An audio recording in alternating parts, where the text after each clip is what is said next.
Kisah Sang Penakluk. Sebelum lanjut, bagi yang belum subscribe Cafe Novel, silahkan subscribe dan aktifkan lonceng notifikasi supaya tidak ketinggalan update terbaru dari kami. Jangan lupa juga tinggalkan like, komen dan share video ke medsos yang sahabat punya. Oke lanjut. Bab tahun 1021 sampai tahun 1023. Tommy Ye tidak berniat untuk kembali saat ini. Bukan hanya tidak ingin kembali, setelah mengalami pengepungan agama Buddha dan Tao, Tommy Ye paling memikirkan kekuatan, seperti kekuatan mutlak Kevin Ye. Bahkan Tommy Ye mulai menyesal karena tidak memilih metode penyembuhan yang paling menyakitkan dan sulit ketika dia datang ke kota langit pada awalnya, yang mengakibatkan kultivasinya tetap berada di hari-hari awal hidupnya. Jadi setelah menghisap beberapa batang rokok pahit, Tommy Ye akhirnya memutuskan untuk memulai dari awal. Namun, dia tidak menyangka bahwa ketika dia ingin menemukan Kevin Ye dan menjelaskan tekadnya, Kevin Ye memintanya untuk kembali ke ibu kota kekaisaran, yang membuat Tommy Ye merasa terkejut. Kembali. Maaf, saudara. Mengapa? Tommy Ye tampak penasaran, tetapi dia tidak marah, karena dia tahu bahwa kultivasi saudaranya yang rendah hati telah mencapai tingkat pemahaman langit dan bumi. Dia tidak akan pernah membuat keputusan ini begitu saja. Pasti ada alasan yang lebih dalam di balik keputusan ini. Seolah-olah dia mengetahui keraguan Tommy Ye, Kevin Ye berkata sambil tersenyum, "Kakakku, karena aku membiarkanmu kembali, pasti akan ada gelombang besar yang terjadi di ibu kota kekaisaran. Jika tebakanku benar, itu adalah pertemuan keluarga emas." Ye Tommy mendesis dingin, tidak menyela, tetapi mendengarkan Kevin Ye berkata perlahan. "Awalnya, aku pikir pertemuan keluarga emas hanyalah permainan bagi beberapa keluarga besar di ibu kota kekaisaran untuk memainkan peran keluarga. Bagaimanapun, semua orang telah menjadi keluarga besar yang berdiri di ibu kota selama bertahun-tahun yang tak terhitung jumlahnya. Itu bukan hal yang sederhana bagi siapapun yang ingin mencaplok atau menghancurkan. Tetapi kemunculan Yeshura tadi malam mengubah pikiranku. Ye Xiuluo. Apa hubungannya kemunculannya dengan situasi di ibu kota kekaisaran? Tommy Ye tidak bisa menjelaskan caranya. Ya, tentu saja, ada hubungan yang besar. Kevin Ye sedikit mengernyit dan berkata sambil tersenyum tipis, "Kakakku, menurutmu Ye Xiuluo dan aku sudah lama tidak saling membenci, dan akhir-akhir ini tidak ada kebencian. Mengapa dia menghancurkan Mao Shan terlebih dahulu, lalu menyebarkan berita itu dengan menggunakan berita palsu Kingsu untuk membiarkan orang-orang dari agama Buddha dan Tao mengarahkan ujung tombak mereka kepadaku? Jika dia benar-benar ingin bertarung denganku seperti ini, dia akan langsung datang ke pintu. Dengan kata lain, mengapa kamu harus menghabiskan begitu banyak usaha dan membuat begitu banyak tikungan dan belokan?" Mendengar penjelasan Kevin Ye, Tommy Ye langsung memikirkan sesuatu dan berkata, "Maksudmu Ye Xiuluo adalah seorang pemabuk, dan maksudnya bukan anggur." Kevin Ye mengangguk, "Memang, akan ada perang antara aku dan dia. Tapi jelas, ini bukan saatnya. Karena dia tidak mengincarku kali ini, menurutmu apa yang dia lakukan dengan begitu keras hingga ingin menghasut agama Buddha dan Tao untuk mengepung kota langitku?" Tommy Ye tertegun. Dia hanya merasakan sedikit kelemahan di belakangnya.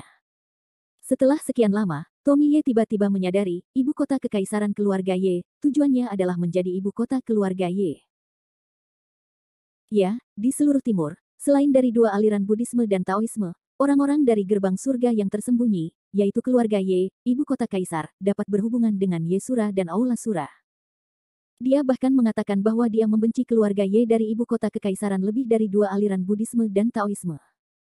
Jika saya memiliki perhitungan yang baik, kali ini dia menggoda Buddhisme dan Taoisme untuk mengepung kota langit dengan 3 tujuan. Pertama, mencoba mencari tahu realitas saya. Kedua, jika Buddhisme dan Taoisme dapat membunuh saya, itu akan baik. Jika Anda tidak dapat membunuh saya, maka Buddhisme dan Taoisme tidak dapat menjadi baik. Masalah besarnya adalah situasi kehilangan dan kesakitan. Dia dapat duduk di Aula Sura untuk meraup keuntungan dari para nelayan. Adapun hal ketiga, demi keluarga Ye, ibu kota kaisar, untuk menjebak saya. Secara alami, dia dapat menyerahkan dukungan yang kuat bagi keluarga Ye, ibu kota kaisar. Ketika pertemuan keluarga emas tiba, dia tidak akan takut membuat masalah lagi. Kata-kata Kevin Ye masuk akal dan beralasan, tetapi Tommy Ye menyeramkan. Setelah mempertimbangkan dengan saksama, Tommy Ye menarik napas dingin, sungguh kejam dan berhati jahat. Ye Sura benar-benar tidak masuk akal. Aku adalah keturunan keluarga Ye. Namun, Tommy Ye mengalihkan pandangannya ke Kevin Ye saat dia berbicara. Dia khawatir dan berkata, "Maaf saudara, menurut pendapatmu, apakah Yesura secara pribadi akan datang untuk mengganggu pertemuan keluarga emas? Kevin Ye berkata sambil tersenyum, seharusnya tidak. Setidaknya untuk saat ini, dia tampaknya tidak punya nyali. Lagi pula, sekarang setelah Buddhisme dan Taoisme mengepung kota langit, aku tidak terluka, dan kekuatanku lebih kuat. Adapun dua aliran Buddhisme dan Taoisme, hanya seorang biksu tujuh harta yang telah hilang, dan dia tidak melukai otot dan tulangnya. Oleh karena itu, Ye Xiuluo tidak memiliki keberanian untuk langsung muncul di timur. Setelah jeda, Kevin Ye melanjutkan, tetapi karena Ye Sura memiliki ide ini, wajar saja jika dia telah mengatur cara-caranya terlebih dahulu. Aku khawatir aku akan lengah dan terjadi sesuatu yang salah. Jadi aku akan membiarkanmu kembali terlebih dahulu. Dengan kultivasi bawaanmu, kamu dapat duduk di keluarga Ye. Selain itu, Marcus Ye dan Leonard Ye tidak akan berani bertindak gegabah ketika mereka ingin datang ke ibu kota kekaisaran. Mendengar apa yang dikatakan Kevin Ye, Tommy Ye tercengang. Tiba-tiba, Tommy Ye menatap wajah serius Kevin Ye dan menyeringai. Kevin Ye memiringkan kepalanya, memuntahkan sebatang rokok dan berkata, Bos Ye, apa yang kau tertawakan? Apakah kata-kataku begitu lucu? Bagaimana bisa membuatmu tertawa begitu murahan? Tommy Ye melambaikan tangannya dengan cepat dan berkata, maaf, saudara. Jangan salah paham. Setelah jeda, Tommy Ye menatap Kevin Ye dengan wajah aneh dan berkata, aku hanya berpikir kamu masih peduli dengan keluarga Ye. Meskipun kamu tampak acuh tak acuh terhadap keluarga Ye di permukaan, pada kenyataannya, begitu keluarga Ye dalam bahaya, kamu akan tetap melangkah maju. Benarkah darah lebih kental dari air? Darah lebih kental dari air. Hehe, Kevin Ye mencibirnya sebentar. Namun, Tommy Ye melangkah maju dan tiba-tiba melingkarkan lengannya di bahu Kevin Ye. Kedua saudara itu dengan intim berkata, maaf, saudara, sejujurnya, kamu benar-benar tidak berencana untuk kembali tahun ini. Perintah Tuan dengan jelas menyatakan bahwa kamu harus kembali ke leluhurmu. Kevin Ye tersenyum acuh tak acuh, itu perintah tuanmu, bukan perintahku. Tommy Ye tersenyum jahat dan memalingkan mulutnya dan berkata, bebek mati memiliki mulut yang keras. Saat dia berbicara, mata Tommy Ye tiba-tiba melirik gadis berpakaian ungu yang telah sibuk di Taman Kota Langit. Mata itu tampak mengucapkan selamat tinggal. Setelah waktu yang lama, Tommy Ye berbalik dan berkata dengan sungguh-sungguh kepada Kevin Ye, maaf, saudara, tidak peduli apakah kamu kembali tahun ini, atau apakah kamu mengenali perintah Tuan atau tidak, kamu adalah saudaraku yang baik, saudara dalam kehidupan ini. Untuk perasaan Tommy Ye yang sebenarnya dari hati, Kevin Ye hanya mengusap mulutnya dan berkata, mati rasa.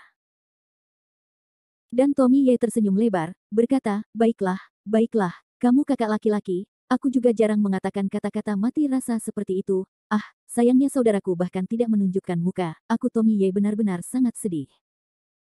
Untuk sentimentalitas pura-pura Tommy Ye, Kevin Ye hanya tersenyum acuh tak acuh, mengulurkan tangannya dan mengeluarkan tas kain dari tubuhnya dan melemparkannya ke Tommy Ye. Ayolah, seorang sosok, jangan bersedih di sini. Ambillah benda ini. Ada pil yang mungkin kamu butuhkan di dalamnya. Aku telah menuliskan kegunaan khususnya di atasnya. Kamu dapat melihatnya sendiri. Adapun tas kain, itu adalah instrumen ajaib, yang dapat menyedot orang dan menyerap senjata ajaib. Tidak seorang pun dapat melarikan diri dari alam surga Yuan. Aku membuatnya sepanjang malam, dan aku akan menyerahkannya kepadamu untuk membela diri. Sambil membelai tas kain di tangannya, wajah Tommy Ye tiba-tiba menegang. Tidak ada lagi kata-kata lelucon. Sebaliknya, dia dengan tulus mengucapkan dua kata kepada Kevin Ye, terima kasih. Dan Kevin Ye menangis panjang, dengan lembut dan Tommy Ye datang ke pelukan seorang saudara, jaga dirimu, aku harap kamu menjadi orang pertama yang keluar untuk menemuiku ketika aku pergi ke rumah ibu kota kekaisaran Ye di masa depan. Tentu saja, novelhal.com, pembaruan web novel tercepat. Bab 1022. Pada saat ini, seluruh kota langit kembali ke suasana damai dan tenteram seperti sebelumnya. Namun, Kevin Ye tidak segera menyingkirkan susunan langit dan bumi Liuding Liu Jia di kota langit. Sebaliknya, dia menyimpan susunan itu di kota langit demi keadaan darurat. Ketika matahari timur terbit lagi dan menyinari seluruh Linhai, Kevin Ye tidak berada di kota langit saat ini, tetapi membawa sekelompok orang dengan macan tutul dan Sirius ke ruang sumi dari manik-manik kacau. Setelah pertempuran berdarah malam itu, lebih dari 40 macan tutul terbang dan Sirius berkurang menjadi 18, tetapi Kevin Ye tidak menyerahkan 18 orang ini. Orang-orang ini adalah benih Sirius dan macan tutul terbang. Agar layak bagi orang-orang yang meninggal, Kevin Ye memutuskan untuk membiarkan 18 orang ini hidup dengan baik alih-alih saudara-saudara mereka dan rekan-rekan seperjuangan mereka untuk hidup dan hidup. Hari-hari lebih kuat dari hari-hari. Manik-manik kacau hari ini telah melahap dunia berkali-kali. Meskipun belum pulih ke masa kejayaannya, tempat itu juga penuh dengan aura, yang hanyalah dunia kecil. Berdiri di depan rumah abadi di Mutiara Kekacauan, Tugang, Tumeng, Liping dan yang lainnya berbaris. Meskipun mereka tidak tahu tempat apa itu, mereka memilih untuk percaya pada pria di depan mereka, pria yang kuat ini. Mata Kevin Ye penuh dengan ekspresi. Dia melirik orang-orang yang selamat dari bencana hidup dan mati ini.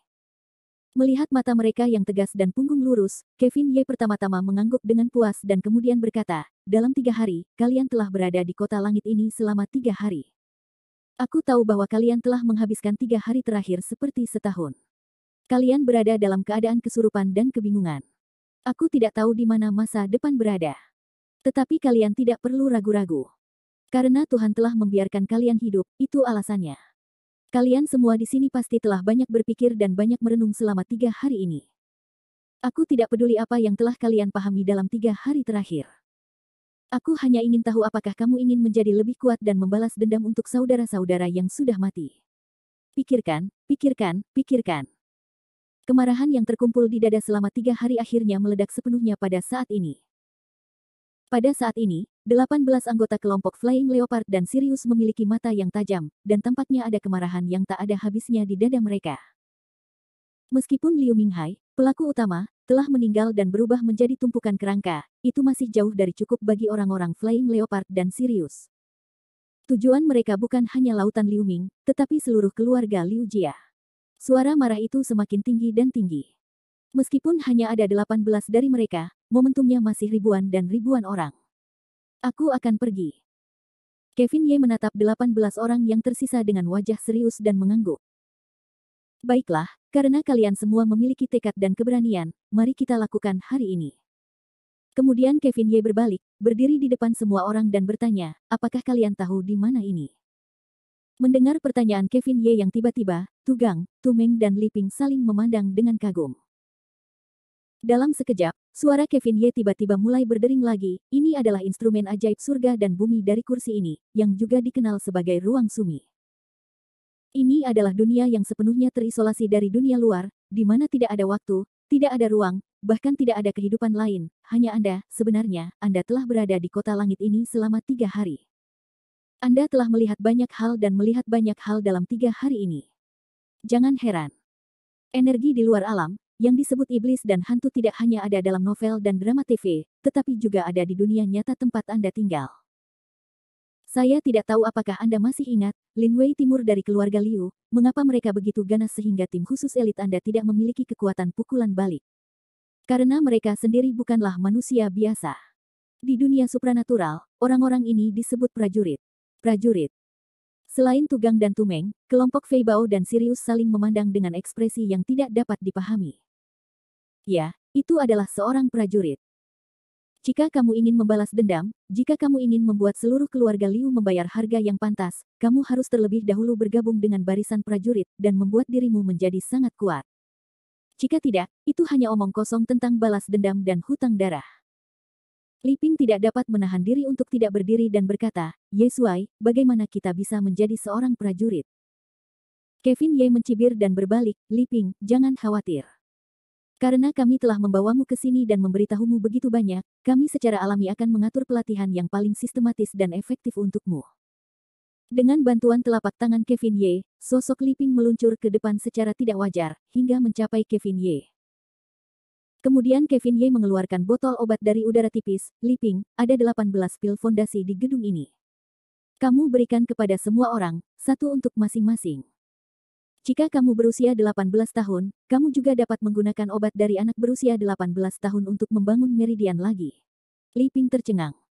Meskipun Kevin Ye menjelaskannya dengan jelas, dia masih belum begitu memahaminya untuk orang biasa seperti Liping.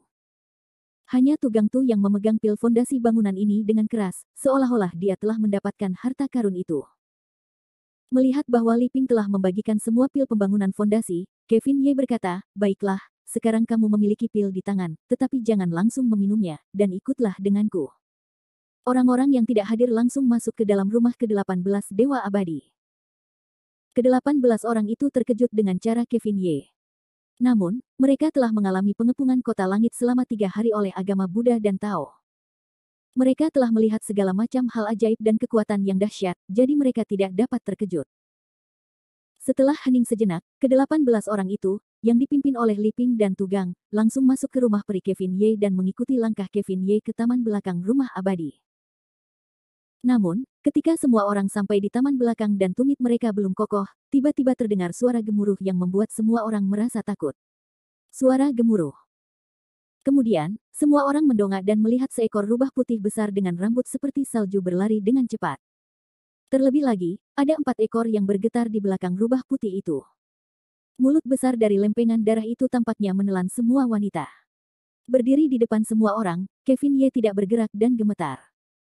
Dia tersenyum lembut dan berkata dengan gembira, "Si kecil, ia telah berevolusi lagi. Bagus, bagus." Tiba-tiba, Kevin Ye merasa bingung. Dia melihat rubah putih yang datang dengan kecepatan tinggi dan berbisik, hanya saja rubah berekor 4 itu seharusnya telah berubah menjadi bentuk manusia. Bagaimana mungkin dia masih dalam bentuk monster? Aneh. Bab 1023. Evolusi rubah iblis yang selama ini tinggal di Mutiara Kekacauan bukanlah hal baru. Bagaimanapun, dia dan Kevin Ye menandatangani kontrak darah di zaman kuno, dan mereka berdua makmur dan rusak. Sekarang Kevin Ye telah memasuki alam realisasi ketiga dari Dewa dan Iblis 9 putaran. Secara alami, rubah iblis akan mulai berevolusi di bawah dorongan kontrak darah kuno. Hanya saja Kevin Ye sedikit aneh. Menurut akal sehat, rubah dapat berubah menjadi bentuk manusia ketika telah berevolusi menjadi 3 ekor. Namun, pria kecil di depannya telah berevolusi ke tahap 4 ekor, dan dia masih dalam bentuk rubah iblis. Ini membuat Kevin Ye merasa luar biasa. Melihat monster besar ini datang langsung ke Kevin Ye, Tu Gang Tu Meng dan kedua saudaranya bereaksi paling cepat dan dengan cepat menghalangi Kevin Ye. "Ye Sao, hati-hati." Jelas, Tu Gang dan Tu Meng lebih mampu daripada Li Ping, yang dengan jelas menunjukkan kesetiaan. Bagaimanapun, kultivasi Kevin Ye jelas. "Tidak bisakah kamu menghadapi rubah ini?" Itu sama sekali tidak mungkin. Pada saat ini, Li Ping juga dengan cerdik berkata, "Semua orang waspada." Kevin Ye terkekeh, menjabat tangannya dan berkata, "Jangan gugup, kamu adalah orangku sendiri." Tampaknya mereka belum dapat memperhatikan arti dari kata-kata Kevin Ye. Tepat ketika semua orang linglung, rubah raksasa, yang awalnya setinggi 4 atau 5 meter, tiba-tiba mulai menyusut ukurannya, dan akhirnya berubah menjadi rubah putih kecil yang cerdas. Namun, kedua telapak tangan orang dewasa berukuran hampir sama. Dia mengabaikan Tu Gang Tu Meng, yang berdiri di depannya, dan berlari lurus ke arah Kevin Ye Go. Begitu Kevin Ye mengulurkan tangannya, si kecil itu langsung mendorongnya ke telapak tangan Kevin Ye, dan kemudian menempelkannya ke dada Kevin Ye dengan cara genit dan melengkung 2 kali. Mata rubah yang menyanjung itu sedikit menyipit dan tampak menikmati dirinya sendiri di wajahnya. Adegan ini tidak dapat membantu tetapi membuat Li Ping dan yang lainnya di belakang Kevin Ye tampak bingung dan tidak dapat merasakan kepala mereka. Kevin Ye membelai rambut putih bersih si kecil sambil tersenyum dan berkata kepada seluruh umat manusia, "Si kecil ini adalah hewan peliharaan kita, dan harus dianggap sebagai satu-satunya makhluk hidup di senjata ajaib ini, jadi kalian tidak perlu gugup. Dia tidak akan menyakitimu." Si rubah kecil mendengarkan kata-kata Kevin Ye, merengek beberapa kali, lalu mengangkat cakar kecilnya, dan tidak bisa berhenti mencengkeram pipi Kevin Ye. Pria dan binatang buas ini tampak sangat akrab. Melihat pemandangan ini, Li Ping dan Tu Gang Tu Meng merasa santai. Memegang rubah kecil yang pintar ini di lengannya, Kevin Ye mengulurkan tangan dan menggunakan auranya yang kacau untuk mendeteksi tubuh makhluk kecil ini, sambil menghadap Li Ping, Tu Gang berkata dengan garang, "Kalian semua berbalik. Lihat kolam di depanmu. Ye Suai, lihat. Ini seperti sumber air panas. Mata air panas." Kevin Ye terkekeh dan berkata, "Jangan meremehkan kolam ini. Ini memiliki efek yang belum pernah terjadi sebelumnya pada kultivasimu." Setelah itu, Kevin Ye tiba-tiba memerintahkan, "Sekarang kalian semua akan menelan pil dasar di tangan kalian, dan kemudian kalian semua akan melompat ke kolam ini. Jika kalian tidak keluar, tidak seorang pun dari kalian akan keluar." "Ya, Ye Suai." Atas kata-kata Kevin Ye, kelompok Flying Leopard dan Sirius hampir tidak menentangnya. Saat ini, 18 orang bahkan bertindak dengan cara yang sama. Mereka mendongak dan menelan pil Zuojitan di tangan mereka, lalu mengembuskan napas dan mengembuskan napas. Mereka semua melompat ke kolam satu demi satu. Rumah abadi di manik-manik kacau Kevin Ye adalah mata air yang paling istimewa. Ini memiliki efek memperkuat tubuh dan meningkatkan kekuatan spiritual, belum lagi sekelompok orang biasa. Bahkan bagi yang abadi, itu juga merupakan harta yang tidak dapat ditemukan. Tentu saja, kekuatan mata air spiritual ini juga sangat hegemonik. Jika Tugang Tumeng tidak dibaptis oleh aura kacau Kevin Ye tidak akan membiarkan mereka langsung masuk ke kolam. Lagi pula, jika tidak dilakukan dengan baik, saya khawatir semua benih yang ditinggalkan oleh macan tutul terbang dan Sirius akan diserahkan ke sini. Awalnya, Li Ping memandang rendah Fang Lingkuan dan bahkan mengira itu adalah mata air panas. Tetapi baru setelah dia masuk ke kolam, itu sama sekali bukan mata air panas. Seluruh orang itu terbenam dalam air kolam. Li Ping tidak bisa merasakan sedikit pun kehangatan di sekujur tubuhnya. Sebaliknya, dia merasakan dingin yang tajam, dan segera setelah itu, panas yang membakar. Dengan cara ini, macan tutul terbang dan Sirius berjuang dalam ujian es dan api. Awalnya, mereka terpaksa menggigit gigi dan menahan rasa sakit yang tidak manusiawi ini, tetapi segera beberapa orang tidak dapat menahannya dan mulai melolong. Ah! Ah! Satu orang berteriak, hampir semua orang berteriak. Untunglah suara yang menyayat hati itu tidak dapat ditransmisikan. Kalau tidak, seluruh kota langit akan bergetar karenanya. Melihat penderitaan manusia di Fang Lingkuan, rubah kecil, yang telah bersembunyi di lengan Kevin Ye, menutup mulutnya dengan cakarnya dan terkekeh. Jelas, si kecil ini telah mengalami rasa sakit seperti ini secara pribadi. Bagaimana mungkin dia tidak tertawa ketika dia melihat seseorang menderita seperti dia? Tetapi saat ini, Kevin Ye membelai kepala si kecil dan tidak memiliki jalan napas yang baik, si kecil yang sombong. Atas tuduhan Kevin Ye, si kecil itu malu-malu dan marah. Dia melompat dan mengacungkan cakar kecilnya sendiri ke arah Kevin Ye, seolah-olah dia sedang membantah. Namun, dia sangat imut di mata Kevin Ye. Kevin Ye mengulurkan tangan lagi, memeluknya, lalu berkata, "Baiklah, si kecil, jangan mengeluh. Aku tidak menjatuhkanmu demi kebaikanmu sendiri. Kalau tidak, bagaimana mungkin kamu bisa berevolusi menjadi 4 ekor hari ini?" Si kecil mendengar Kevin Ye berkata demikian, menundukkan kepalanya dan bergumam.